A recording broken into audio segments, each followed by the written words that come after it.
Mas Hanta, Anda membacanya ketika Prabowo Subianto yang mendatangi Erick Thohir secara langsung ke kediamannya. Apakah secara politik ini adalah sesuatu yang istimewa dan punya pesan politik yang kuat? Ya, saya kira tentu saja ya, karena calon presiden datang ke rumah seorang menteri lah. Menteri kan banyak tetapi bagi Pak Erick Thohir ini selain penghormatan tapi tidak terlalu luar biasa, karena beliau kan memang lebih cocoknya tadinya cawapresnya, kalau sekarang kan didatang gitu. Jadi kalau saya melihat memang dari sisi Pak Prabowo maupun dari Pak Mas Gibran itu dari tiga perspektif mungkin ya, Silvia. Satu dari sisi karakter personal harus kita lihat, yang kedua dari pilihan rasional, yang ketiga adalah efek elektoralnya. Ya, dari karakter personal kita tahu ya Pak Prabowo memang seperti sudah bertransformasi ya, mendatangi senior, termasuk sekarang mendatangi Pak Erick. Mas Gibran juga misalnya cium tangan, sungkem, itu juga karakter personal. Meskipun sebenarnya bagian dari kalau dari sisi taktik politik ya membangun personal branding untuk dikesankan santun, dan itu ya sebagian dari ikhtiar politik, silakan saja. Kesan santun atau sebetulnya memang ada rasa feeling guilty, rasa bersalah karena tidak jadi memilih Erick Thohir? Bisa dua-duanya. Bisa dua-duanya.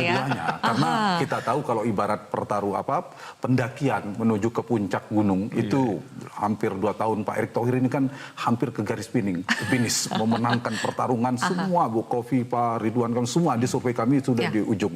Tapi sedikit lagi berapa meter, berapa langkah-langkah terakhir itu ibarat tiba-tiba ada Mas Gibran yang menyalip diantar oleh Pak Jokowi pakai helikopter mungkin ya, tiba-tiba sampai duluan ke garis finish di puncak. Nah, siapa? Ini wajar ya secara personal Pak Erick Thohir kalau dikatakan apakah kecewa? Mungkin yang paling kecewa. Tapi paling tidak pembelajarannya berjiwa besar tadi Bang Yandri katakan, beliau sudah bertransformasi. Jadi dari seorang profesional politisi menjadi politisi profesional. Kenapa saya bilang politisi? Politisi tidak boleh baperan. Nah, itu tidak baperan ya. Sudah bertransformasi, itu yang positif. Tetapi yang kedua yang saya katakan tadi, Zilpia, ini pilihan rasional buat Pak Erick sebagai pembantu presiden, sebagai menteri yang dekat, sering mengatakan tegak lurus dengan Pak Presiden. Ya saya kira ini pilihan rasional, memang harus berada di barisan ini. Kalau mau gabung ke Mas Ganjar nggak mungkin, berarti berpisah dengan Pak Jokowi. Pilihan rasional atau pilihan terjepit? Terjepit sekaligus rasional. Bu, rasional ini mungkin pilihan kalimat yang lebih inilah ya, lebih netral, yang lebih sopan lah itu kan. Tapi sama saja substansinya mungkin ya. Tidak ada pilihan sebenarnya, tidak ada pilihan terlalu leluasa. Tapi yang lebih penting, lebih kita dalami, apakah punya dampak elektoral sebenarnya. Secara elektoral memang kita harus katakan Pak Erick ini bisa dikapitalisasi ya, secara mesin politik elektoral. Beliau punya potensi untuk dikapitalisasi, dikonversi sebagai pengepul suara, potensi ya, belum otomatis. Misalnya Pak Erick dari sisi cawapres kan elektabilitas paling tinggi kemarin. Berarti kan beliau punya pendukung yang bisa digeser meskipun tidak bisa otomatis. Yang kecewa ya ternyata Pak Erick juga bersama Prabowo Gibran. Itu pesan untuk ke publik. Yang kedua, ada mesin tanda petik sepak bola. Ini sebagai ketua umum PSSI. Yang ketiga adalah beliau juga dekat dengan struktur NU dan sebagai anggota kehormatan Banser NU juga mesin potensial. Ditambah mungkin, tapi ini tidak boleh mesin BUMN. Tidak boleh ya, nggak usah kita bahas. Nah, jadi tetap itu saya mengistilahkan dari efek elektoral sebagai vitamin politik elektoral, vitamin elektoral. Kalau vitamin kan suplemen tambahan, bukan nutrisi utama. Nutrisi utamanya tetap faktor performa elektoral personal si Pak Prabowo dan Mas Gibran. Itu performa personal sangat menentukan. Yang kedua, pastilah tergantung pada program dan isu strategis yang meledak, apa yang membuat naik turunnya elektabilitas. Yang ketiga, kalau pasangan ini bergantung sama approval rating, tingkat kepuasan publik kepada Pak Jokowi, performa pemerintahan Pak Jokowi. Jadi tiga ini jauh lebih menjadi variabel determinan ketimbang vitamin. Tapi kalau ditanya juga vitamin, ya pasti memberikan tambahan, tapi bukan faktor utama. Oke, kalau dari Mas Hanta, apakah otomatis pendukungnya Erick Thohir akan mengalihkan dukungannya kepada Prabowo atau ikutan kecewa malah? Ya, semoga itu tadi ya soal afiliasinya Pak Erick Thohir dan persepsi publik kan secara politik kalau figur itu Pak Jokowi. Figurnya ya ini orangnya Jokowi, partainya Jokowi. Kalau ke partai politik terafiliasinya pasti ke warna birunya PAN. Karena satu-satunya partai yang mengendorse Bang Erick itu ya PAN. Dan sekarang PAN dan Jokowi sama-sama mendukung Prabowo Gibran. Ya berarti pilihannya mendukung tanda petik ya, karena Bukan Jokowi karena kejepit, kan? bukan presiden ya. Kalau presiden kan nggak boleh mendukung. Ini Jokowi depan mendukung Prabowo Gibran. Nah itu saya kira ya Pak Erik memang harus di sini posisinya begitu. Meskipun pilihannya terjepit apa istilahnya Zilvia tadi ya. Pilihan opsi rasional kalau menurut saya. Ya ini ya, memang ini pilihannya. Nah yang kedua dari sisi apa tadi?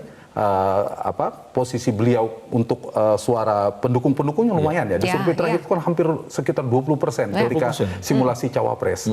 Ada potensi dua. Kalau dia beririsan kuat dengan Pak Jokowi, ya nggak apa-apa, ya nggak Pak Erik. Tapi ini kan anaknya Pak Jokowi juga. Tapi tidak sedikit yang kecewa, betul kata Zilvia. Nah inilah fungsinya Pak Erik untuk mengamankan atau menyelamatkan potensi suara. Jadi suara yang pergi bisa diamankan. Oh ternyata Pak Erik kesini juga sih. Meskipun tadi ya bisa jadi beliau kecewa, paling tidak sudah paling tidak dalam kesan publik. Tapi dari senyumnya Bang Erik tadi udah sangat menerima. Tidak kecewa lagi, sudah menerima, sudah ya ini berjiwa besar dan saya kira Pak Erik sudah menunjukkan komitmen. Biasanya sebagai senyum di politisi. depan, di dalam itu ada sakitnya, Bang. Ya. Yang kedua yang menarik dari Pak Erik sekaligus penyelamat suara tadi potensi. Yang kedua pengepul juga bisa, pengepul suara. Karena tadi saya bilang potensi beliau mesin-mesin pengepul suaranya ada. PSSI tanda petik ya dari sepak bola, milenial, NU, BUMN tapi ya tetap tidak boleh ya. Tetapi saya mengatakan ada potensi. Nah ini yang bisa saya kira bisa dijadikan sebagai mesin politik elektoral. Makanya saya mengistilahkan ya ini menguntungkan Pak Prabowo Gibran menjadi tambahan vitamin suplemen politik elektoral tambahan. Tinggal ini bisa dikapitalisasi dengan maksimal atau tidak. Tetapi sekali lagi ini bukan variabel yang penentu paling determinan. Yang determinan tetaplah faktor Pak Prabowo dan Mas Gibran. Nanti performa mereka selama 3 bulan ke depan yang bisa menaik turunkannya itu jauh lebih menentukan. Isu-isu apa yang meledak termasuk Mas Anies dan Mas Ganjar yang bisa menaikkan dan menurunkan termasuk performa pemerintahan. Jadi saya kira variabel itu sangat menentukan. Kekuatan personal branding, kekuatan brandingnya ini yang paling menentukan ditambah efektivitas dari mesin-mesin politik. Sedikit. Pak Erik ini belum jadi ini saja pengantennya, tapi jadi ketua panitia langsung sukses. Makanya pekerja keras dan bertangan dingin kalau kata Pak Prabowo. Sukses semua. Ketua panitia Asian Games, kemudian ketua panitia pernikahan anak presiden ke 100 tahun NU, ketua tim pemenangan Pak Jokowi. Jadi setiap di tangan Pak Erik ini selalu sukses. Tinggal beliau saja sebenarnya nggak jadi hampir tadi itu. Ini saya kira kalau misalnya Pak Erik mendapatkan posisi strategis di itu juga saya kira pengalaman politiknya itu akan menjadi tambahan vitamin lagi. Seharusnya bisa dikapitalisasi ya oleh Prabowo Gibran ya. Yang penting jangan ketua TKN lagi, 1 periode aja ketua TKN kan sudah ada. Oke, kalau begitu terima kasih Bang Yandri dan juga Mas Hanta sudah bergabung.